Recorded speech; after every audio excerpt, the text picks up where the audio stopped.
탈무드는 세대와 세대를 잇는 끝없는 대화이자 지혜가 흐르는 살아있는 강물이다.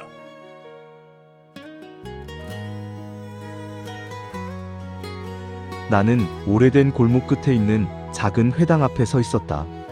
간판도 거의 보이지 않았고 문은 낡아 삐걱거렸다. 마치 누군가 일부러 세상에서 숨겨놓은 장소 같았다. 문을 열자 은은한 촛불 냄새와 오래된 종이 냄새가 섞여 코끝을 스쳤다. 안쪽에서 흰 수염을 길게 늘어뜨린 노인이 고개를 들었다. 어서 오게. 그의 눈은 이상할 정도로 맑았다. 나는 이유 없이 긴장하며 물었다. 랍비 맞으신가요? 그는 웃으며 고개를 끄덕였다. 사람들은 나를 그렇게 부르지. 그런데 자네는 왜 왔나? 나는 잠시 망설이다가 말했다. 말을 너무 많이 해서 문제를 일으키는 것 같습니다. 랍비는 잠시 나를 바라보다가 내 귀를 가리켰다. 자네, 귀가 두 개인 건 알고 있나? 그럼요. 당연하죠. 그럼 입은? 하나죠. 그는 미소를 지으며 말했다. 왜 그럴까? 나는 이미 알고 있는 이야기였지만 모르는 척 물었다. 왜일까요? 랍비는 천천히 말했다. 들어야 할 말이 말해야 할 말보다 많기 때문이지. 1. 너무 많이 말하는 사람. 하지만 랍비, 내가 말했다. 말하지 않으면 오해가 생기잖아요. 침묵하면 손해를 보기도 하고요. 랍비는 고개를 끄덕였다. 맞는 말이네. 침묵이 항상 지혜는 아니지. 하지만 말이 항상 진실을 낳는 것도 아니야. 그는 내 앞에 작은 나무 의자를 놓으며 말했다. 앉게. 오늘은 긴 이야기가 될 것 같군. 나는 앉았다. 자네는 언제 가장 말을 많이 하나? 억울할 때요. 또 인정받고 싶을 때요. 랍비는 웃음을 터뜨렸다. 하하, 그건 거의 모든 인간이 그렇지. 그는 갑자기 물었다. 자네는 말을 하기 전에 상대의 이야기를 끝까지 들어본 적이 얼마나 되나? 나는 대답하지 못했다. 귀 하나를 잃은 남자. 랍비는 이야기를 시작했다. 옛날에 한 남자가 있었네. 그는 아주 똑똑했고 말솜씨가 뛰어났지. 토론에서는 늘 이겼고 사람들은 그를 말의 칼잡이라 불렀네. 멋진 별명이네요.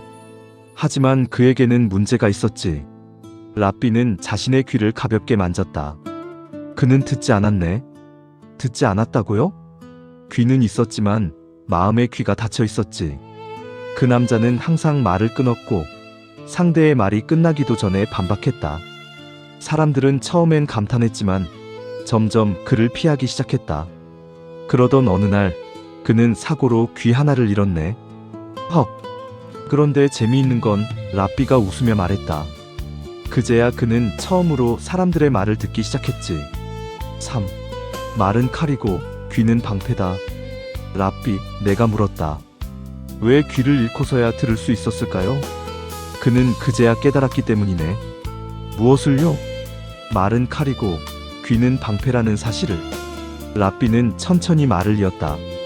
말은 상대를 베기도 하고 자기 자신을 찌르기도 하지. 하지만 귀는 상처를 막아주네. 듣는다는 건 상대를 이기기 위해서가 아니라 자기 자신을 지키기 위한 일이네. 나는 그 말에 묘하게 찔렸다. 4. 침묵의 농담. 분위기가 무거워지자 랍비는 갑자기 웃으며 말했다. 자네, 농담 하나 해도 되겠나? 물론이죠. 왜 현명한 사람일수록 대화 중에 말을 덜할까? 왜죠? 이미 생각하느라 바쁘기 때문이지. 나는 웃음을 터뜨렸다. 랍비도 농담을 하시네요. 지혜는 무거우면 안 되네. 웃을 수 없다면 오래 담아둘 수 없지. 반전, 나는 왜 여기 왔는가? 잠시 침묵이 흘렀다. 랍비는 나를 유심히 바라보았다. 자네, 사실은 말을 줄이려고 온 게 아니지? 나는 깜짝 놀랐다. 그걸 어떻게? 그는 조용히 말했다. 자네는 누군가에게 들어달라고 부탁받고 싶어서 온 게 아닌가? 그 순간 내 가슴이 쿵 내려앉았다. 나는 고개를 숙였다. 네, 아무도 제 말을 끝까지 들어주지 않아서요. 랍비는 부드럽게 말했다. 그래서 자네는 더 크게 말했고, 더 많이 설명했고, 더 격하게 주장했겠지. 나는 눈물이 맺혔다. 6. 마지막 가르침. 라삐는 내 앞에 촛불 하나를 켰다. 자네에게 마지막 질문을 하나 하지. 네. 2개의 귀와 1개의 입. 그 비율은 침묵하라는 명령일까? 아니면 책임일까? 나는 잠시 생각했다. 책임인 것 같습니다. 맞네. 라삐는 미소 지었다. 듣는 책임 2배, 말하는 책임 1배. 그게 인간에게 주어진 균형이지. 그는 마지막으로 이렇게 말했다. 진짜 지혜로운 사람은 말을 잘하는 사람이 아니라 자신이 언제 침묵해야 하는지를 아는 사람이네. 7. 진짜 반전. 회당을 나서려는데 내가 마지막으로 물었다. 라삐, 이 이야기를 왜 저에게 해주신 건가요? 그는 문을 닫으며 말했다. 자네가 오늘 나보다 더 많이 말했기 때문이지. 나는 멈춰섰다. 그는 웃었다. 봐라, 나는 2귀로 자네를 들었고 자네는 한 입으로 나를 가르쳤네. 문이 닫혔다. 그날 이후 나는 말하기 전에 한 박자 늦춘다. 상대의 말을 끝까지 듣는다. 그리고 가끔 이렇게 생각한다. 말은 나를 드러내지만 듣는 것은 나를 성장시킨다. 2개의 귀와 1개의 입. 그건 구조가 아니라 삶의 방향이었다.